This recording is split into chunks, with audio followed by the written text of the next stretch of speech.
What's going on, everybody, and welcome to another episode of the Other Side of the Firewall podcast, where we talk about the latest and greatest in cybersecurity news, as well as we highlight those movers and shakers and glass ceiling breakers, those people of color who've made it to the other side of the proverbial firewall. My name is Ryan Williams, and as always, I'm joined by Shannon What's up? What's up?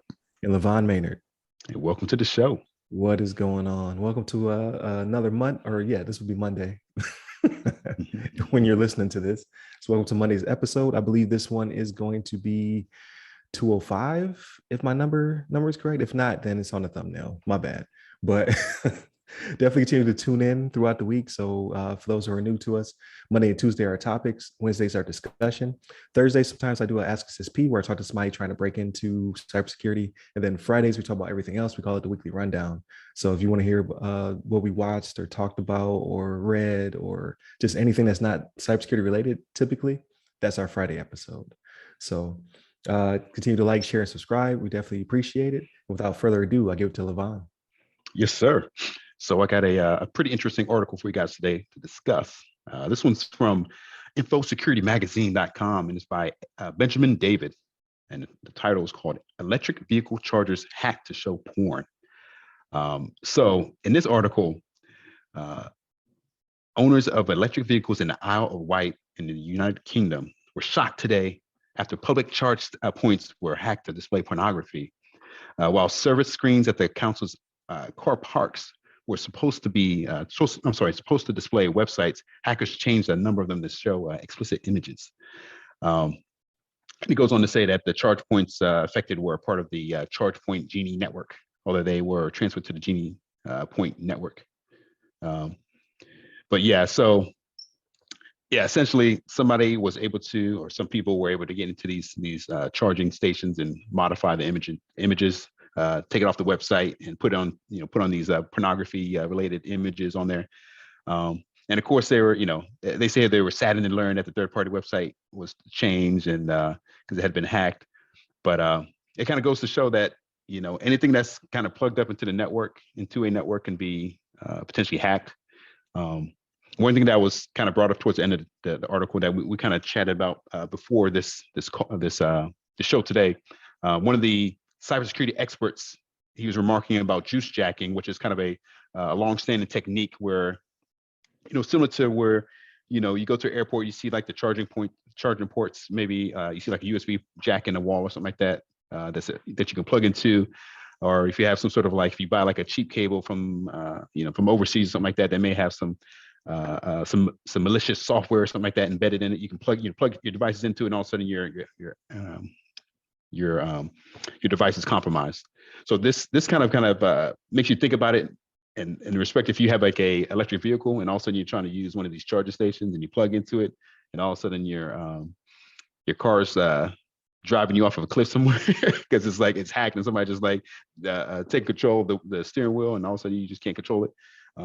That's something that something to be aware of, or something to be thoughtful of when you're plugging into these charger stations. I mean, this hasn't become a big widespread issue, but it's kind of scary that these hackers are able to get into these charging points and be able to like modify them however they did.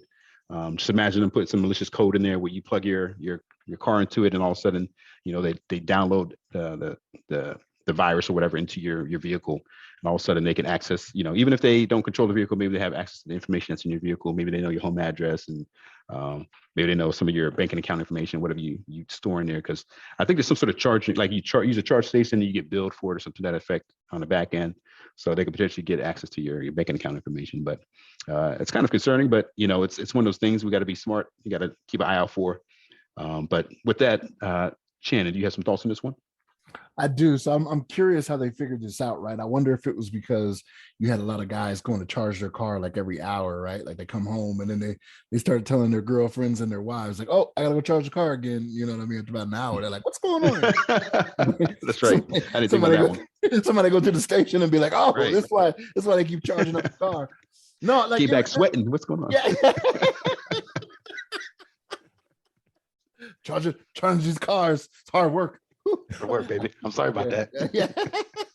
But no, this was interesting to me, right? Because as I was reading it, and like you were kind of giving the behind the scenes, right? Like we talked about it before we even went on and started to record, but like the whole juice jacking thing, like my mind went to something different from what you caught on to, which I think was like really the point of what's going on here. Because like when I think juice jacking, I think about how they tell you, like at the airports, they have a lot of they have those charging stations that already have the USB ports or like uh the different ends to them, for like different phones, and like people just go up like, oh, that's great, you know what I mean? But this is one of those things where that's not safe. That hasn't been safe for a long time, you know what I mean? It's a good probably 8-9 years or so, right? They tell you to be careful about those, right? Like if you're gonna charge your phone in a public place, like bring your own cord, right? Which even with your own cord, like you mentioned, you got to be careful what you're getting there, but actually plug into an outlet. You know what I'm saying? Don't use those stations, because it's not as safe. But yeah, this was an interesting read for me, man, because the whole juice jacking, like I said, when I saw juice jacking, I was like, well, how does that work? I was like, because I can't replace the cable on the charging port from my car, you know what I mean? But like the point is, it could be used to act as the malicious vector there, right? So like you go, especially with these cars nowadays, right, with the computers and the technologies that's in them and everything, right?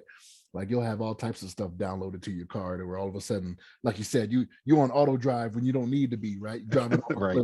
you know what I'm saying? I think I saw that in the episode of Elementary one time, man. Like it was interesting. But no, this is something that with the way the world is going today, like when it comes to electric vehicles, that's one of those things where especially over in the UK, like they're trying to get ahead of the game really fast on that. You know what I'm saying? So this could be something that's more of a widespread problem. That's not something as entertaining as this one is, right? Just showing pornographic images, but it could be something where malicious software is put on your vehicle and just crazy things are happening. But Ryan, what's your thoughts on this? Yeah, I definitely agree. So I've never been to the UK, but in Germany, charge stations are everywhere, right?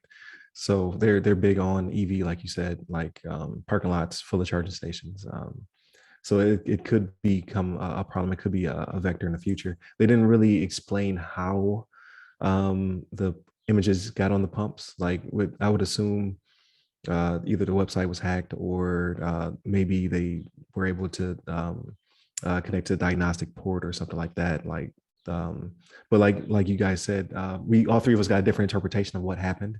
So I thought that was pretty cool because there's a little nuance in the article. Like maybe they don't want to explain exactly how the hackers breached the pumps, which is smart. But yeah, ultimately, if the pump is compromised, now your car could be compromised. It's not like a regular car, right? There's no malicious software going through the diesel or the unleaded. But in this case, you are directly connected to the pump.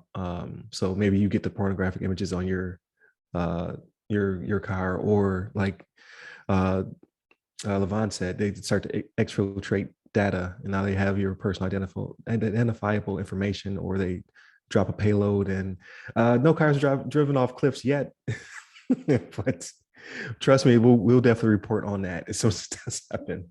But yeah, it does suck that this happened. I mean, it's funny to us, but if I were the person pumping my gas, a little bit more prudish about it, I would be kind of upset. Like I don't want to start my day with this nonsense.